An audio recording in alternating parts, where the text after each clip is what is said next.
The Julio Jones conversation is one that, for the most part, I've avoided for several reasons.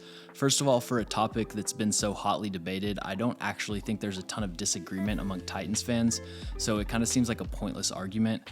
And second of all, figuring out why a receiver isn't producing or isn't being targeted involves some pretty comprehensive film study and charting, and I was saving that for after the regular season when hopefully I'd have the bye week to go really in depth. So this weekend, I watched every single Julio Jones snap of the season. I've charted every route that he ran and every passing concept Tennessee's called. And the original plan for this video was to just do a breakdown of Julio Jones, and I'm still gonna do that. But now that I've done a thorough study of the Titans passing game, and since a lot of people want to hear my thoughts on Todd Downing, this video is gonna be kind of a hybrid look at Julio Jones and how he fits into Tennessee's offensive scheme.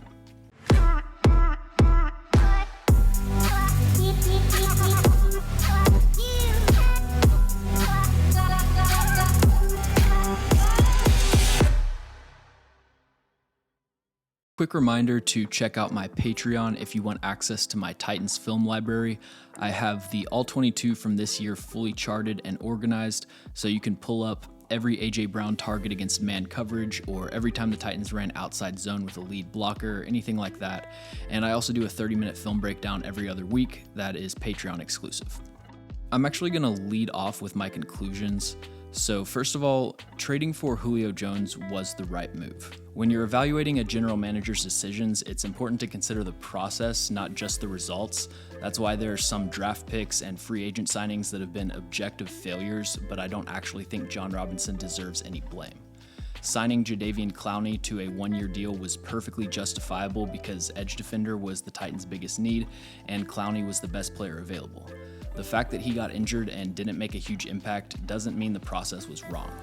Trading for Julio Jones was a great move. You're in a Super Bowl window and you have the opportunity to add a Hall of Fame player who still had the production of a top 5 receiver, who didn't have close to the injury concerns that he does now, and you didn't have to give up a first-round pick. Julio could retire tomorrow and I still wouldn't criticize Jon Robinson for trading him because I don't expect a GM to be able to predict the future. I expect them to be competent. Now with Julio and Clowney, you can absolutely blame Jon Robinson for failing to sufficiently address those positions outside of those moves. I'm fully on board with that, but I'm not gonna pretend like I didn't like the Julio trade when it happened. My second conclusion is that the Julio Jones trade has been a failure up to this point. Again, I don't think this is controversial at all, which is why I think the debate is kind of dumb, but Julio's played 393 snaps, resulting in 31 receptions, 434 yards, 2 touchdowns, and yes, I count the Seattle play as a touchdown. But yeah, he has not been able to stay healthy and be a productive part of Tennessee's offense, so there's really no way to argue that the trade has been successful up to this point. My third conclusion is that when he's healthy, Julio Jones is still as good as he's been over the last few seasons. He's not prime Julio, but I don't think the expectation was prime Julio. The expectation to me was a top 10 receiver. And I know you can't call him a top 10 receiver at this point, but there's a lot of guys I see getting put in that top 10 conversation where I'm still taking healthy Julio over them. There are certain areas where he's struggled this year, but he's not being used as a decoy, and for the most part, he's getting open against man coverage, and there have been a ton of missed opportunities that have prevented him from getting the stats that people want to see. And so my evaluation of Julio when he's on the field is overwhelmingly positive. And then my final conclusion is kind of an anti-conclusion, which is that I have no idea what to expect from Julio going forward, and that's entirely based on me not knowing if he can stay healthy. He's been dealing with a hamstring injury all season and he's been good when he's played, but I have no way of knowing whether he'll be healthy enough to contribute through the playoffs and through next season. On top of not being a doctor, I'm also not psychic, so my guess on Julio's long-term injury concerns is as good as yours, and I really don't feel like speculating on that adds any value to the conversation. So now that I've said all that, the rest of the video I'm going to be breaking down Julio's film, but doing so through the broad lens of Tennessee's passing game. So we're going to look at a bunch of different concepts that the Titans like to run, and as I explain the Titans scheme, I'll be focusing on how well Julio is playing, and we're going to go over quick game first and then move on to deeper passing concepts. So let's start by looking at Panther, which is a quick game concept with at least 2 slants from the same side. And like with most aspects of football, these are all going to have different names in different playbooks, but I've just always referred to quick slants as Panther. The inside slants are usually going to be clear outs for the underneath defenders, leaving an open window for the slant from the number 1. Right here, the 49ers are playing 3 weak, which is just cover 3 with the free safety coming down to the curl flat. So Jimmy Ward is going to break on A.J. Brown's route, leaving Julio running a slant against a wide corner with outside leverage. Tannehill needs to recognize this post-snap rotation and hit Julio for an easy conversion on 3rd and 2. Panther is really effective against spot drop zone coverage, but if the defense is running man or match coverage with zone defenders underneath, it can be difficult to make this play work. Here the Cardinals are running 1 rat, but with McNichols staying into block, it turns into 1 double rat, so there isn't much open here for Tennessee. Julio doesn't create a ton of separation, but keep in mind that he needs to maintain proper spacing between his route and the next route over, so he can't fully explode into his break. But the main problem is that he drops the ball and it gets deflected and intercepted. The next concept we're going to look at is called Dragon, and it's almost identical to Panther, but with Dragon you've got a slant with a flat coming behind it. This is one of the most common quick game passing concepts. The Packers run it more than anyone, and usually teams will run something like Panther or Stick on the backside. So right here the Titans are running Dragon to the boundary, Panther to the field, and one thing I've noticed is that Ryan Tannehill is super quick to come off the Dragon read. With Dragon, you're just reading this flat defender, and if they're in man coverage, like the Chiefs are playing right here, the wide corner follows this slant, and the linebacker on Derrick Henry gets picked by the second slant, and this flat route is going to be wide open for a likely touchdown. So for whatever reason, Ryan Tannehill progresses to the backside concept. Julio isn't able to create much separation, and he can't make the contested catch. And this is the main area where Julio has struggled as a route runner. Against off coverage, he's been really effective. He's had no problem releasing against immediate press, but when corners play this sort of catch coverage from a press alignment, a lot of times he'll get way too upright in his route stem and give the corner a huge target for their jam. This is another Dragon example. This time it's 3rd and 5, and they're running an option curl on the backside. And this is the same situation as the Chiefs play that we just discussed, except the Texans are not playing man, they're in cover 3. So against man coverage, Julio's slant would occupy this linebacker and Hilliard would be wide open in the flat. But Tannehill sees zone coverage, so he knows the flat defender's dropping off, and he moves on to the backside, and he doesn't see Julio coming open over the middle. And then the last Dragon example we're going to look at is this play against the Steelers. Again, Julio is on the backside where the Titans are running Panther, combined with a switch release option route from the number 2.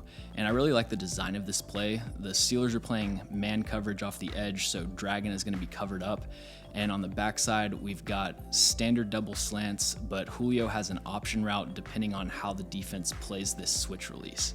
If Pittsburgh plays lock coverage, where it's just man-to-man no matter what, Julio will run a flat route, and then you're going to have one of these routes open. But the Steelers are playing banjo coverage, where the number 2 corner takes the first route that goes inside, and the number 1 corner takes the second inside or the first outside. So in this case, Julio's got Ahkello Witherspoon capping over the top and outside, so he's going to break inside to play off his leverage. I actually think Julio runs a pretty decent route here. He could maybe flatten it a little, and he definitely could do a better job on the second half boxing him out, but to me this is just really good coverage by Ahkello Witherspoon. Next concept we're going to look at is called now, and I consider a now route to be a quick slant where the receiver isn't really stemming their route upfield, or they're just turning around and catching the ball. The point of a now route isn't actually running the route usually, it's just recognizing that the receiver has space to work with and getting him the ball. This is usually paired with an RPO. It's actually the only RPO Tennessee really uses. So right here the Titans are running duo now RPO, where the run call is duo, but Tannehill has an alert against off coverage where he'll just get the ball outside, but Julio isn't able to make much out of this, and it's a really good tackle by Shaq Griffin. For the most part, that's the extent of Tennessee's RPO game, although they did run a now RPO with a quick slant in week 18, which I like a lot better because if you've got off coverage with the linebackers close to the line of scrimmage, Julio's getting the ball having already built up momentum, and he's got a lot of space to work with, so good play call when you're backed up near your own end zone. And then the Titans will also have a now alert attached to some of their trips passing concepts. So they're running Dino, which is their favorite red zone play. 3rd and 9, Julio's getting a ton of cushion and he's able to get the conversion. When it comes to one-on-one yak opportunities, it's a small sample size, but Julio has shown that he can still create after the catch. On 3rd and medium, the Titans run a lot of mesh, which is a man coverage beater with drag routes from each side that meet at the mesh point and create a natural pick. Tennessee runs 2 different mesh variations depending on their formation, but Julio is always the first read when he's on the field. Out of a 3x1 formation like bunch open right here, they run both of these drag routes at full speed with a shield route coming from the passing strength to wall off the outside corner. All Julio's got to do here is run and catch the ball. And then they'll also run mesh out of doubles, but instead of a drag route from the boundary, they'll run 2 hooks to create a more effective screen. But on this play, Firkser makes contact with the corner, which results in a penalty. I really like this play design on 3rd and 6. They come out in doubles, but send A.J. Brown in motion, which triggers press coverage on Julio, and that's going to make it more difficult for Tre'Davious White to cover the drag route. And then the slot corner follows A.J., but he releases outside, and that creates inside leverage for Anthony Firkser. The slot corner has to play catch up, and he gets in the way of Tre'Davious White. And then not a good pass from Tannehill, but you'd still like Julio to come down with this. Next concept is stick, which the Titans usually run on 2nd and long, and this is traditionally a 3-man passing concept, but it can also be run with 2 receivers. And stick is a vertical route, a flat route, and a stick route, which is a man zone option route from the number 3. Against zone coverage, he basically runs a hitch in between the 2 defenders, and if it's man coverage, he extends his route outside to the flat. Every time the Titans have run stick with Julio in the game, he's been the wide receiver or the number 3, so he's the first read. He's running the stick route anytime that they run this play. Here's an example of 2-man stick against Kansas City. Probably would have liked Julio to bend this outside more so that Tannehill has a better window, but really great job after the catch. This next passing concept is sometimes just called levels. I've always called in-breaking levels cab, but this is a pretty simple one. You've got an in route with a dig or a basic on top of it. Julio does a really nice job on this touchdown using a swim move to fight through the catch coverage. All right, let's move on to the deep to intermediate passing game, and I'm gonna group the curl and stop route concepts together because it's the same skill set from a route running perspective. First one we're going to look at is curl flat, which is a good cover 3 beater, and it's a pretty self-explanatory concept. You're just trying to overload the flat defender with 2 routes, and if it's cover 3, he's not going to be able to cover both. And you can see Julio still has really good start-stop ability, but running this route to the boundary, I don't think there was a wide enough window for Tannehill to fit it in there. Here's a curl flat in the red zone versus Seattle. They match it up and Tannehill hits Julio on this over route from the backside. He wasn't really open here, just kind of a jump ball, but really good job coming down with this, and I still can't believe this call was overturned. The Titans also run all curls, which is a popular concept because it can be good against any coverage, and there's usually vertical option routes built in, at least on the outside. This is where Julio has absolutely cleaned up this season. On curls and comebacks, he leads the NFL in EPA per route run and EPA per target. And it's also interesting that A.J. Brown ranks 2nd. It really goes to show how the deep curl and comeback has replaced the dig route in Tennessee's offense. But yeah, Tannehill and Julio have really good timing with these. Tannehill is usually a very accurate quarterback, especially from a clean pocket. And Julio, like I said, can stop on a dime. He's a veteran that knows how to manipulate defenders in zone coverage, and he has really good ball skills as well. Next concept is Yankee. Some people refer to this as Portland, but it's a post and a dig, and it's almost always run with play action and heavy personnel. The Titans have used play action 100% of the time they've run Yankee because the goal is to get the defense into single high, run play action to draw the linebackers in. Now you've got the middle of the field wide open. The defense is in cover 3, so the corners are playing outside leverage, and whichever route the deep safety covers, you target the other one. And 2-man passing concepts like this out of heavy personnel with AJ, Julio, and Derrick Henry were what I was so excited to see this season because this has really been the go-to deep shot for the Titans offense since Arthur Smith, and now you get the chance to run it with elite personnel, but they just haven't all been on the field together. And there have been some missed opportunities for Julio here. Looking at this play against the Steelers, Witherspoon is playing this way too soft, and I'm not going to be too critical of Tannehill for not hitting the post here because the reason it's so wide open is that he's already into his throwing motion when Minkah Fitzpatrick bites down. And to me, this kind of thing says more about how bad the pass protection and receiver play has been. because this year it would just never occur to Ryan Tannehill to pump fake the dig and hit the post. When the Titans pass the ball, if he has an open receiver and room to step into his throw, he's like, what the hell is going on? I got to take this. But yeah, there have been a lot of plays like this where he could have had a bigger play if he was more aggressive, but I don't necessarily blame him. One variation of Yankee that Todd Downing has added is called swirl, where instead of a dig route, one of the receivers runs an in-breaking curl. And you'll usually see this concept run as a shot play against quarters coverage, but the Titans run it interchangeably with traditional Yankee. And in my opinion, there are two reasons that this can be effective against single high. First of all, linebackers nowadays are primed to look for the dig route after they bite on play action. So by just getting vertical and sitting behind the linebacker, the QB is going to have an open window if the backer recovers horizontally. And then the other thing is that some teams have started to have this deep third player bail off and cover the post, and the stop route forces them to stick with the underneath route, and it keeps the post available as an option. Just like I've talked about, Julio's great at running these types of routes, and Tannehill has missed him a few times as well. Here the Titans are running Yankee swirl against Houston, and I just can't understand why Tannehill didn't hit Julio here.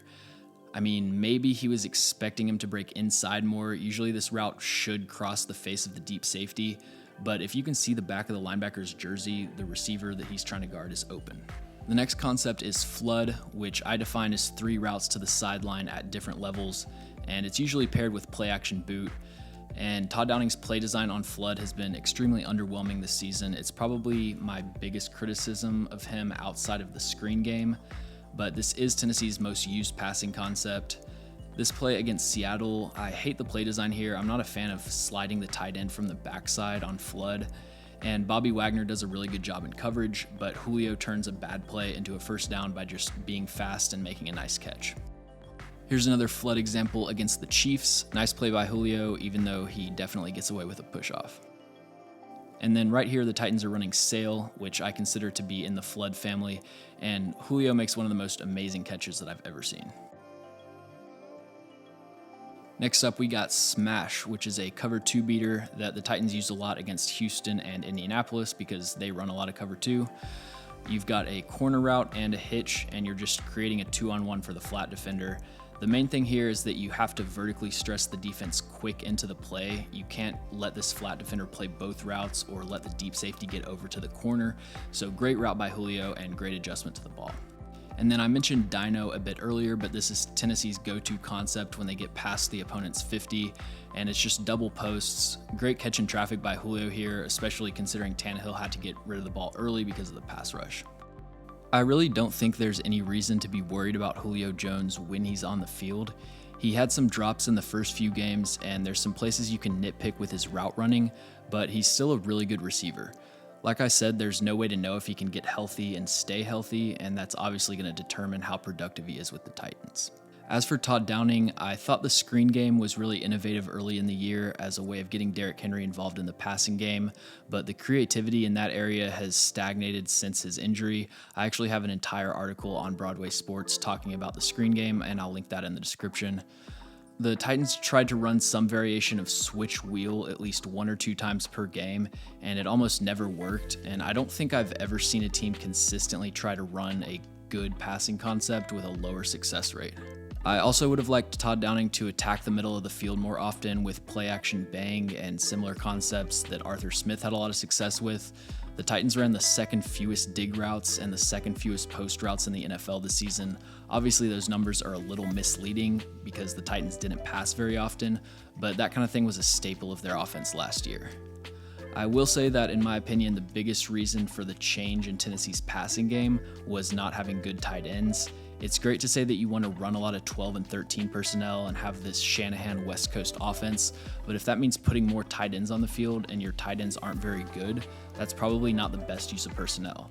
And so the Titans ran 10 personnel 20% of the time this season, meaning 1 running back, 0 tight ends, and 4 receivers. And as a side note, when I chart personnel, I count Anthony Ferkser as a wide receiver. I don't care what he's listed as on the Titans roster. He does not play tight end. His position is closer to Nick Westbrook than it is to Jeff Swaim or Michael Pruitt, and defenses don't treat him as a tight end either. If he comes onto the field replacing a receiver, defenses don't change their personnel. Anyways, like I mentioned, the Titans ran a lot of deep curls this year, which I'm always a fan of curls, so all good with that. And then the last thing is Tennessee had probably the most bland, unimaginative RPO game of any team that I've watched this year, but I hate RPOs, so the fact that Todd Downing has clearly spent no more than 5 minutes on that aspect of his offense, I'm honestly fine with that. Thanks for watching. If you enjoy my videos, make sure to subscribe. Also follow me on Twitter and check out my Patreon if you want access to my film library and extra content.